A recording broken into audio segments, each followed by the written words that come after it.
Hello, my name is Destiny Soria, and I will be going over my citations for Dr. Campbell's essay on the bank war. First, I would like to read my introduction that states the conflict over the Bank of the United States became one of the biggest political battles of the time because it exposed components of economic power, constitutional authority, and democracy. The six primary sources from this period reveal that this debate wasn't solely about banking policy, but rather it highlighted issues of inequality, corruption, and regional tension. Supporters of the Bank of the United States argued its importance as it provided national stability, economic growth, and protection. Opponents believed the bank would be dangerous in the wrong hands like the elites. The sources: George McDuffie's House Report of 1830, Jackson and Hamilton correspondence, James Robertson's letter to Nicholas Biddle in 1831, the Washington Globe assails the National Bank in 1832, the BUS Bank of the US Director's Report 1833, and Thomas Cadwallader's letter to Nicholas Biddle emphasize why the bank captured the attention of the nation. First, I will be going over my first citation, which can be found in McDuffie's House Report. Excuse me. This citation states, in this view of the subject, the committee are fully sustained by the opinion of Mr. Dallas, the Secretary of the Treasury, and by the concurrent and almost unanimous opinion of all parties in Congress. For whatever diversity of opinion prevailed as to the proper basis and organization of a bank, almost everyone agreed that a national bank of some sort was indispensably necessary to rescue the country from the greatest financial calamities, which could be found on page 9, which I have here highlighted in the same color. I chose this quote because it shows how broad the support for a national bank really was, even from those who disagreed on other issues. McDuffie uses this to argue that the bank was more than just helpful, but as it was indispensable for preventing financial disaster. This quote explains why many Americans saw the bank as a stabilizing force, and McDuffie believed that without it, the country would fall back into the unreliable financial conditions it once had in the past, and believed that this kept the U.S. financial system, to be honest. Um, so that was for reading number one. Now for reading two, which could be found here, and I'll open it up on here as well. So from my first one for this document, I highlighted by its corrupting influence and preparing for renewal of its charter, which I viewed as the death blow to our liberty, which was actually written from Jackson to Hamilton. And this showed how Jackson perceived the bank. This quote shows how Jackson believed that the bank really threatened the elections and the overall independence of the government. To him, the bank was seen as a political force that could undermine the overall government. For the second quote, excuse me, I'm a little sick. I will thank you for your ideas of my proposed national bank. First, as a bank deposit for the facility of the transfer of political money, public monies. and the establishment of a sound and uniform currency, making, if you please, the custom houses branches to this national bank and attaching it to the Treasury Department, which could be also be found here on the same page. Um, this quote shows how Jackson wanted a bank to serve the government rather than influencing it.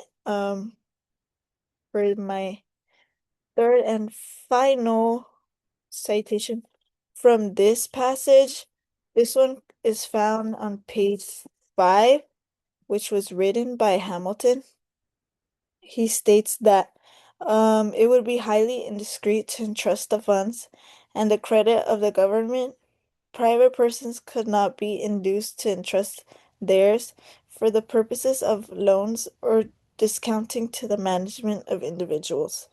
In this quote, Hamilton explains how Jackson's alternative is constitutionally safer, but would be a weaker financial resource. Overall, this whole um resource shows compelling visions between the two, where Jackson prioritizes political liberty while Hamilton emphasizes the importance of an effective institution.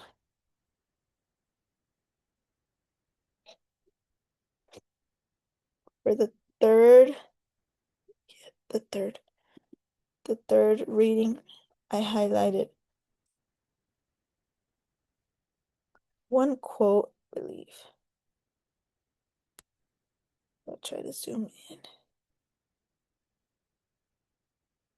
Could say right here. Uh, which is by Robertson, where he states, I cannot say how matters stand in other places, but I have the most entire belief that in this quarter, the question of the renewal of the charter is and will be entirely and almost exclusively a political one, sustained and urged on by the quiet influence of the state banks, or rather certain influential persons connected with them. This could be found on page 2. I chose this quote because it shows how Robertson believed that the bank was attacked for political reasons. In his view, the reason for being targeted was driven by state banks and powerful individuals who wanted to protect their own interests. This exposed political manipulation um, that is able to shape public opinion. Their reputation could be damaged by political motives rather than the overall economic truth, um, which does not have the public's best interests at hand. That is for reading number 3. For number 4, which was the Washington Globe, which overall shows how the press um, perceived and really put it out into the media, um, their views on the bank and how they viewed Jackson at the time, to kind of manipulate and change the public's opinion on the bank. Um, Obviously in their favor. For reading number, I think this was 4. Uh, for the first one, it states, we have obtained a copy of the handbill with regard to the bank, and if there be any verbatim passages from the veto message in it, we are unable to detect them. Sorry. This quote shows how the Globe tried to defend Jackson's credibility, portraying the bank as dishonest. For my second one, shown right here, it states he could not rest in his grave if he should die without advising his countrymen to redeem their political institutions from the dangers threatened, which could also be found on the same page. This portrays Jackson as a heroic defender, which encouraged readers slash the public to believe that the bank was an overall threat to their political rights and to view the bank negatively, which is what overall the press wanted to happen. And so yeah, just admitted that sort of emotion toward the bank. For reading number 5, which was the BOS Director's Report, my citation could be found on page 9, which is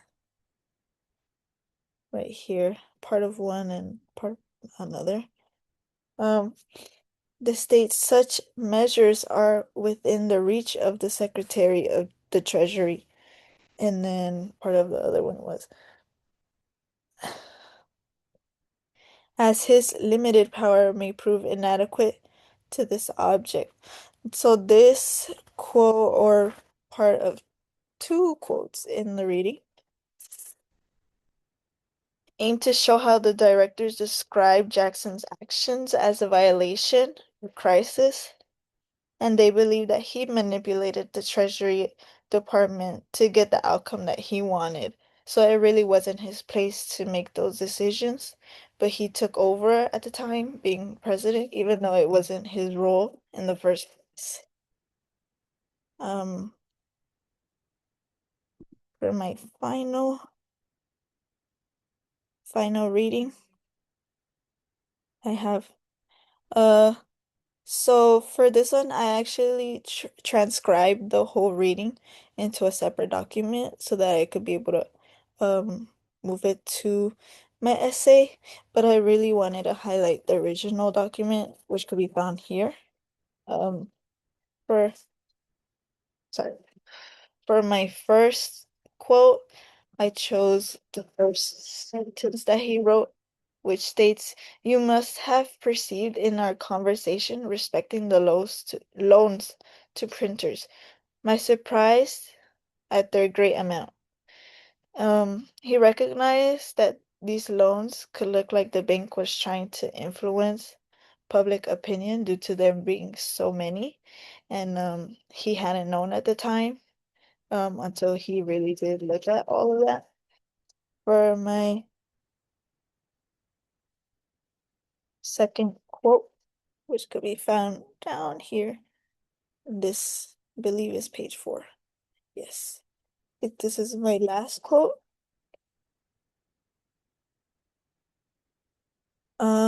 It states that no censure can fall upon any of its proceedings without affecting me in a special degree. Even if absent, it would hardly be supposed that such measures could take place without my knowledge.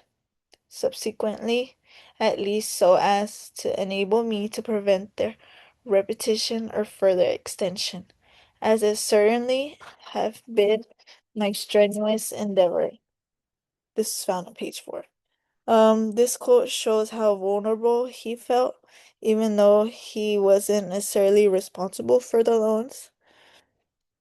This leads to discomfort since the bank could be accused of manipulation.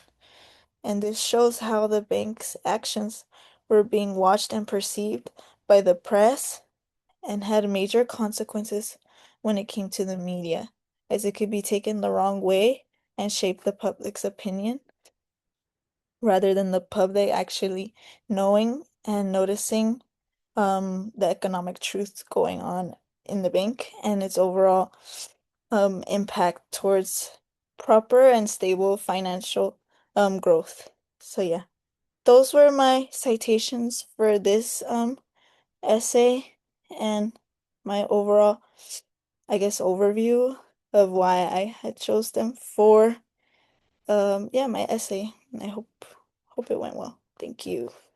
And excuse me for talking like this. I am sick, but thank you.